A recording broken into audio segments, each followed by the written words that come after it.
La Coupe du Monde est censée être la plus grande fête du football. Pendant quelques semaines, le peuple du monde entier se retrouve autour d'une même passion, au-delà des frontières, des langues et des différences. Et cette année, alors que la compétition se déroule en Amérique du Nord entre le Canada, les États-Unis et le Mexique, une question dérange de nombreux Africains. L'Afrique est-elle vraiment la bienvenue à cette compétition? Bonjour à tous et bienvenue sur la chaîne qui parle de droit, de politique et de sujets de société qui concernent la jeunesse africaine.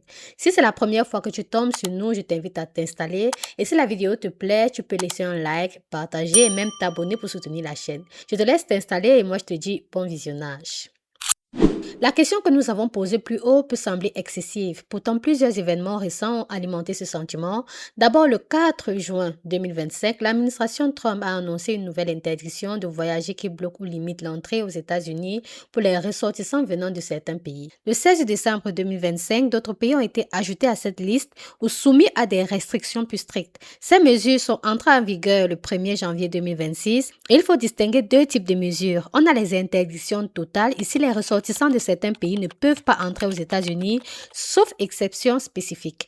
Puis on a les restrictions partielles. Certains voyageurs peuvent entrer, mais avec des limitations importantes sur certains types de visas. Faisant partie de la liste des pays ayant reçu une interdiction totale, on a le Tchad, la Somalie, le Soudan du Sud, le Soudan, le Mali, la Guinée équatoriale, le Niger, entre autres. Et pour les restrictions partielles, sur les 20 pays concernés, 14 sont africains. La Côte d'Ivoire, le Sénégal, le Togo, la Zambie, le Bénin, le Zimbabwe, le Nigeria, entre autres. Cette nouvelle a profondément choqué une partie de l'opinion internationale. À l'aube d'une compétition aussi importante, annoncer que les ressortissants de certains pays africains pourraient avoir plus de difficultés à voyager pour soutenir leurs équipes a été difficile à comprendre pour beaucoup. Comment un pays prétend vouloir accueillir la planète entière pour une Coupe du Monde tout en fermant davantage ses frontières à certaines nationalités? Bien sûr, les autorités américaines justifient ces mesures par des considérations de sécurité nationale et de contrôle migratoire. Mais du côté africain, la perception est souvent très différente et cette perception est renforcée par une idée simple. Tous les voyageurs ne sont pas traités de la même manière selon leur nationalité. Il y a quelques jours, disons quelques heures seulement après le début de la compétition, un événement a particulièrement marqué les esprits. L'arbitre somalien Omar Abdoukadi désigné meilleur arbitre africain masculin en 2025, qui figurait parmi les arbitres sélectionnés pour officier lors de la Coupe du Monde aux États-Unis, au Canada et au Mexique, s'est vu refuser l'entrée sur le territoire américain et a été jugé inadmissible, et je le dis avec de gros guillemets, par les agents des douanes américaines selon la FIFA. Imaginez un instant, vous êtes choisi pour participer à l'événement sportif le plus prestigieux de la planète, vous remplissez toutes les conditions administratives nécessaires. Bon, vous me direz que son pays fait partie de la liste des pays qui ont une interdiction totale de fouler le sol américain. Mais je ne peux m'empêcher de voir une certaine humiliation. Parce que si ce monsieur a été désigné comme arbitre à cette compétition et surtout maintenu au-delà du contexte, il y a lieu de penser qu'il devait avoir une dérogation spéciale, que l'organisation internationale, que la FIFA a pris toutes les mesures nécessaires avec les autorités américaines pour qu'il puisse mener à bien sa mission et retourner dans son pays. Mais non, il a été recalé de toucher le sol sacré américain. Il faut donc dire que pour beaucoup, cette affaire est devenue le symbole d'un problème plus large, car le football n'est peut-être que la partie visible de l'iceberg. Il faut donc dire que derrière cette polémique se cache une réalité que des millions d'Africains connaissent déjà. Obtenir un visa pour certains pays occidentaux est souvent un véritable parcours du combattant. Les dossiers sont volumineux, les garanties financières sont importantes et surtout une forte probabilité de refus. Pendant ce temps, les citoyens des pays développés bénéficient d'une liberté de circulation bien plus importante. Nous-mêmes, Africains, parfois, nous nous moquons de nos passeports qui n'ont pas une grande portée.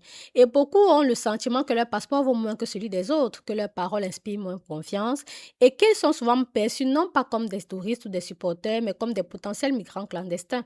C'est ce sentiment qui explique pourquoi ces décisions ont suscité autant de réactions, car il ne s'agit pas seulement d'un problème sportif, mais aussi d'un problème politique, diplomatique et d'égalité entre les peuples. Une question demeure donc. Une Coupe du Monde peut-elle être réellement mondiale lorsque certains supporters rencontrent beaucoup plus d'obstacles que d'autres pour y assister? L'Afrique représente plus d'1 milliard d'habitants. Elle fournit des joueurs, des entraîneurs, des arbitres et des supporters passionnés. Elle contribue depuis longtemps au rayonnement du football mondial. Pourtant, une partie des Africains a aujourd'hui le sentiment d'être regardés avec suspicion lorsqu'elles souhaitent simplement voyager. Il ne s'agit pas ici d'affirmer que les États-Unis ont organisé une Coupe du Monde contre l'Afrique. Comme j'ai l'habitude de le dire, la réalité est évidemment plus complexe. Mais il est tout aussi difficile d'ignorer le malaise qui s'exprime sur le continent, car derrière les visas, derrière les contrôles aux frontières et derrière les décisions administratives, beaucoup d'Africains voient une question plus profonde, une question qui dépasse largement le football. Quelle est aujourd'hui la place de l'Afrique dans le monde? Et surtout, les Africains sont-ils considérés comme des partenaires à part entière ou comme des visiteurs dont il faut constamment se méfier? La Coupe du Monde passera, les matchs s'achèveront, un champion sera couronné, mais les débats sur la liberté de circulation, l'inégalité entre les passeports et la place de l'Afrique dans les relations internationales continueront bien après le coup de sifflet final. Et vous, dites-moi en commentaire, pensez-vous que les inquiétudes africaines sont légitimes ou exagérées? À bientôt!